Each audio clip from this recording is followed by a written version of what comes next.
Welcome everyone to our Metro Mayor's Community Engagement Mini-Grant Notice of Opportunity webinar. My name is Sasha Scheideroff. I'm a Clean Energy and Climate Planner at MAPC, and I'm joined by my colleague, Yolanda, if you want to introduce yourself quickly. Hi, everybody. My name is Yolando. I'm a Community Engagement Specialist at MAPC. Great. So today on this webinar, we just did brief introductions. We're going to talk a little bit about our Metro Mayors and the Building Resilience Against Climate-Driven Heat program. And then we'll talk specifically about the Notice of Opportunity and the MiniGrant program, and then have an opportunity for open question and answer. And we can do some introductions during the Q&A as well. So just as an overview, I wanted to share about the Metro Mayors Coalition. The MMC is a group of municipalities that collaborate on shared challenges across the region. It's comprised of 15 communities in the urban core of Metro Boston. So as MAPC, the regional planning agency, we work with 101 communities across Greater Boston, sort of out to the 495 corridor. And then within MAPC's region, we have various sub-regions and coalitions. So this coalition came together in the early 2000s around collaborating on shared issues and challenges. And then in 2015, the Metro Mayors Coalition made their first climate commitment to better prepare the region for climate change in terms of resilience and adaptation.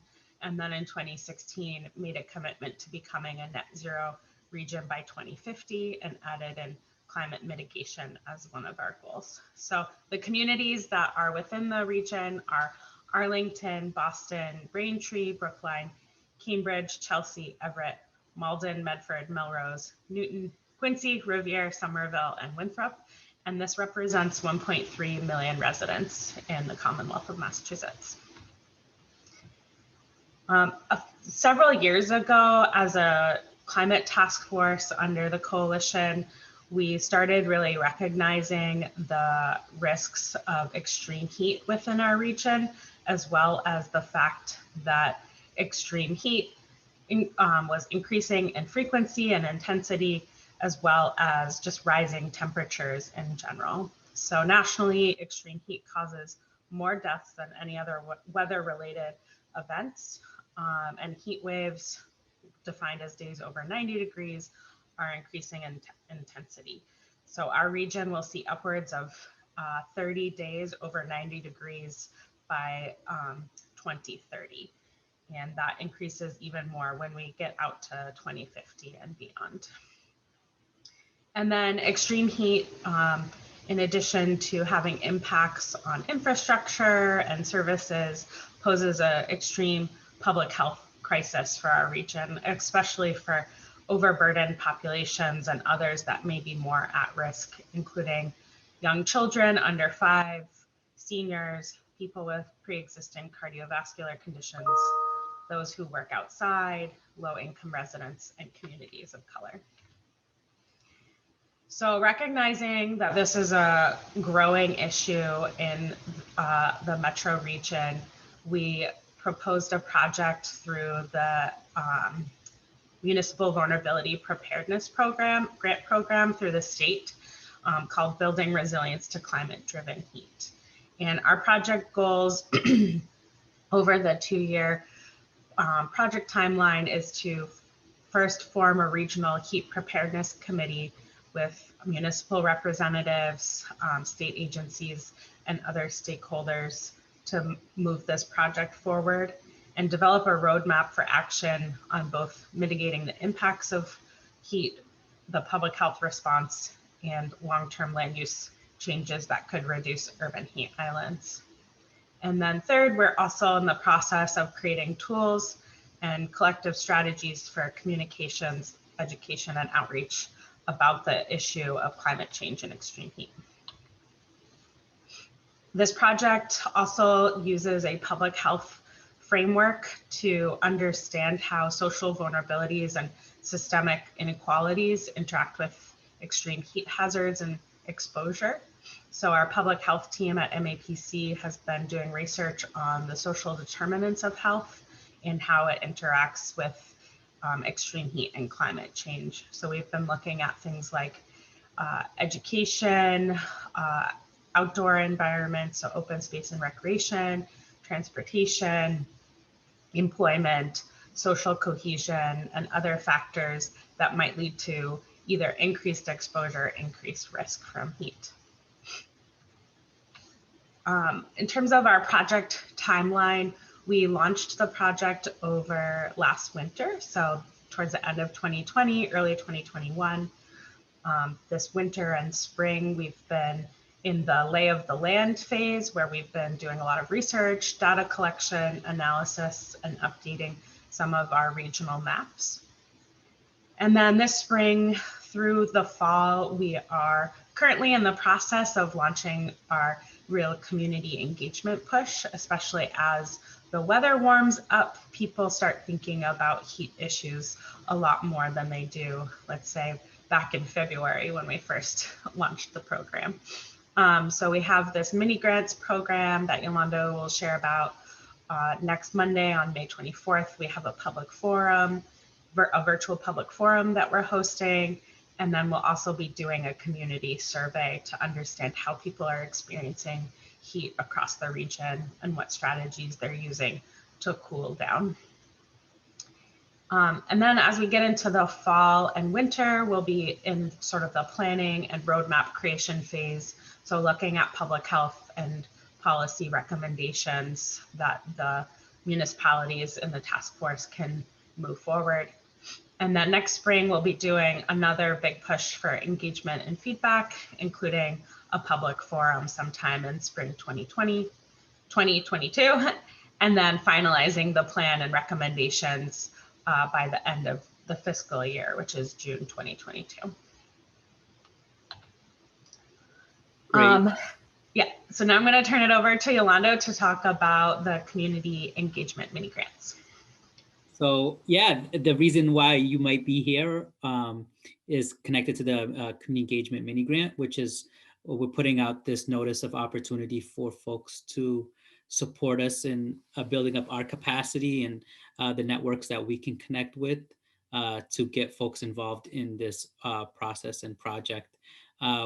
We would love if the goal of the mini grant is to help us like engage stakeholders in the region around the topic of regional heat and preparedness. We want to raise awareness and just the education of different target populations throughout the metro mirror communities around extreme heat, public health, and climate change. And then we want to provide local organizations with the resources that they need in order to create awareness around extreme heat, public health, and climate change. You can go to the next slide. So to help us just build up this capacity in our networks, we want to provide 8 different $5,000 mini grants to nonprofit organizations and community-based organizations in these different municipalities that Sasha listed earlier, these metro mayors communities. And we also want to provide like some different opportunities for folks to plug into some engagement activities that we are going to have for this project in general. So the $5,000 and your efforts will plug people into the engagement activities that we will have for the project. And then it will basically happen throughout a whole year. So starting in the summer of 2021 all the way until next summer, so June 2022. And it's basically an application that needs to be filled out, and then we will evaluate folks to see if their proposal for how they'll use the $5,000 and get folks involved in the activities are like, robust and that we think are impactful, and it meets the rigor of our rubric, which we will highlight, then you will be selected. You can move on to the next slide. So here's some key dates just to keep in mind. So right now we're hosting this webinar just to let folks know about this opportunity. It's going to get posted online and folks can watch it later on. And you can also rewatch it if needed to get any of the key information that you need. But then we also want to just provide a space for people to email us questions that they have about the project or the application in general. So the deadline for that will be on May 20th. And we'll also make that email available both in the chat and online, that you can just send your questions to. And then all of the Q&A, basically all the questions that people have submitted will be released in a frequently asked questions document on the 21st. And then the deadline to basically submit your applications are on the 28th. And then we'll be meeting to just figure out who will be awarded the mini grants. And then you should know by June 10th. And then basically it's starting to work on the project until June 2022.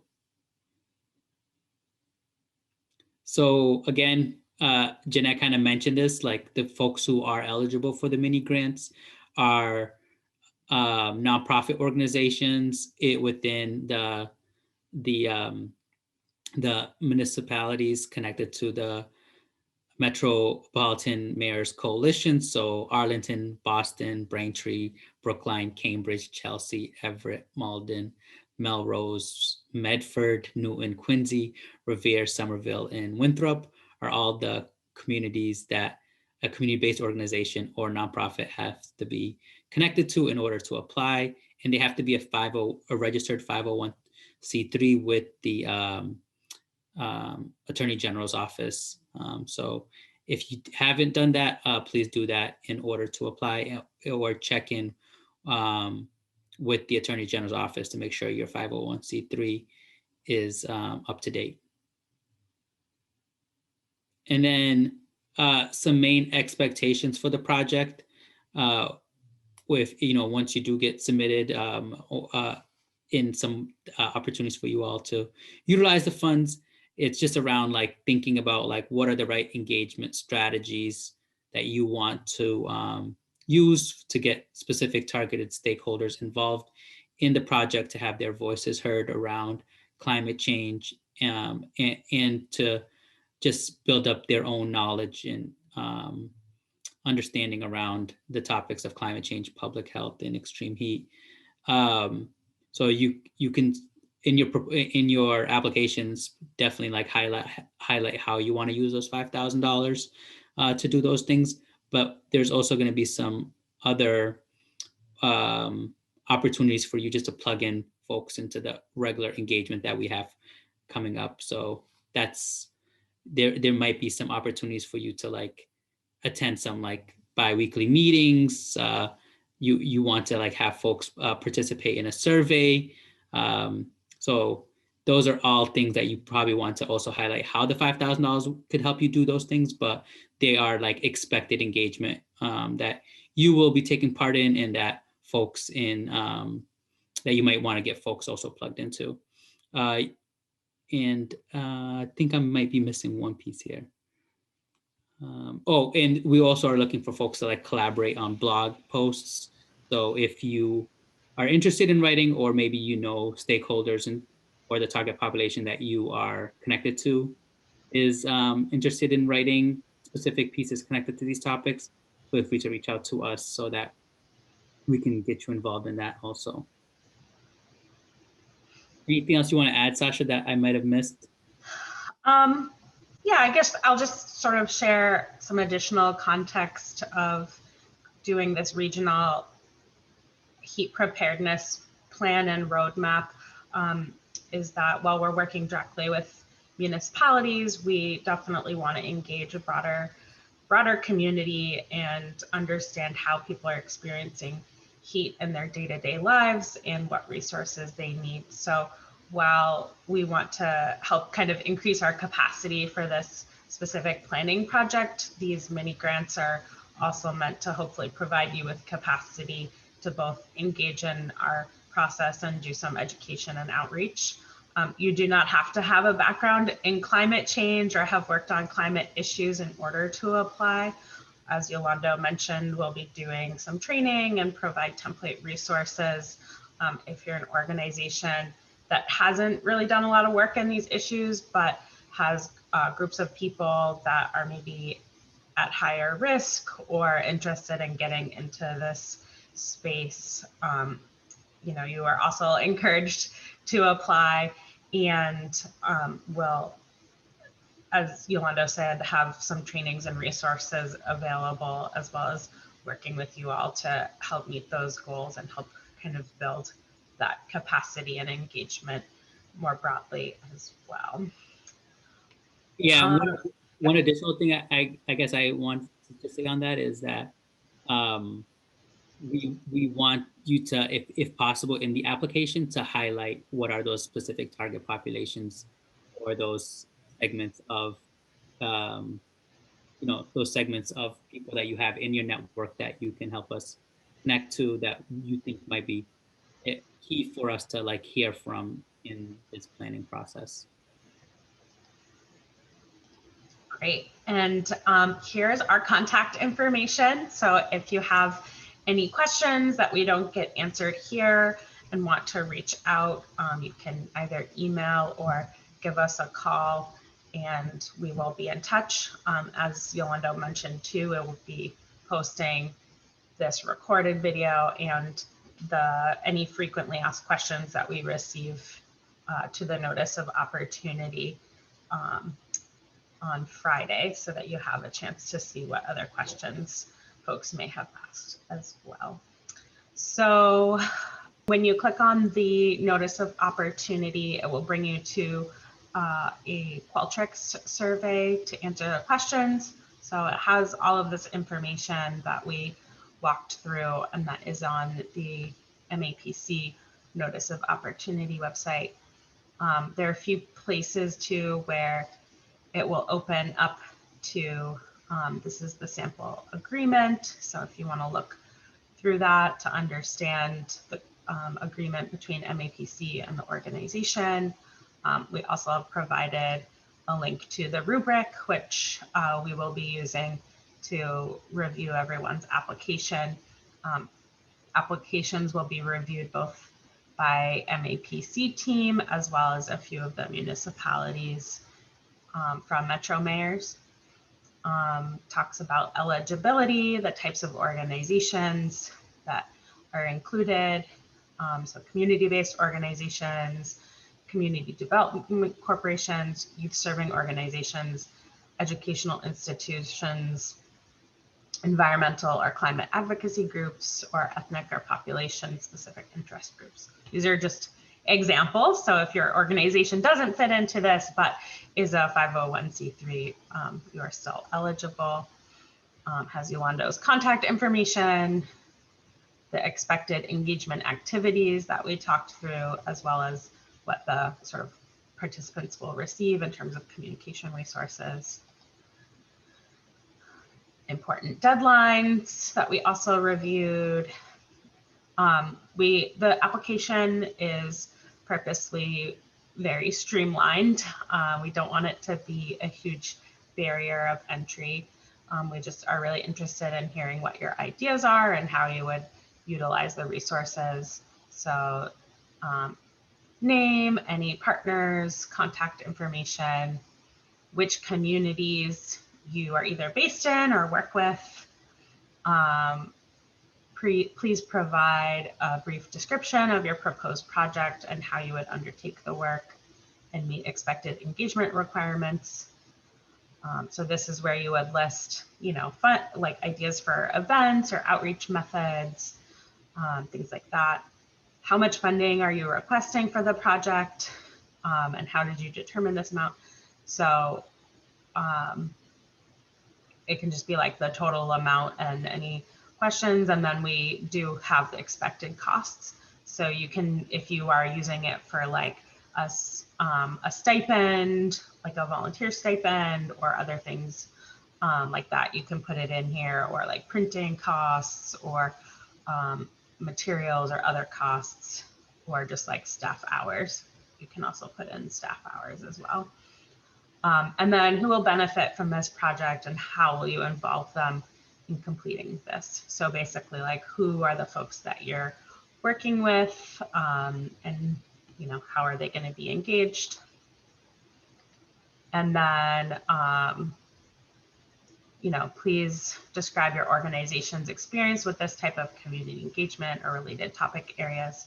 So again, if you don't necessarily have a climate focus, but do a lot of community engagement, you would want to share that and how that would be applicable here.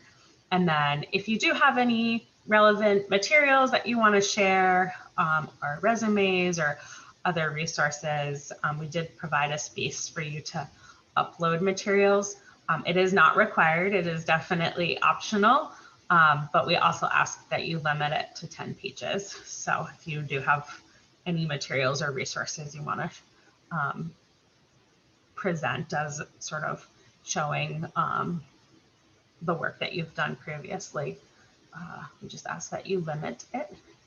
And then basically that's it. So it's really simple, you know, 10 questions survey application to fill out. This information around this is also on MAPC's blog, as well as our notice of opportunity board that MAPC has about all of the open notices of opportunity and funding strategies. And we do have a Word version of the application if you're interested in filling it out. If you're interested in filling it out in that format, you just have to email it to myself on my email. So whatever best works for you.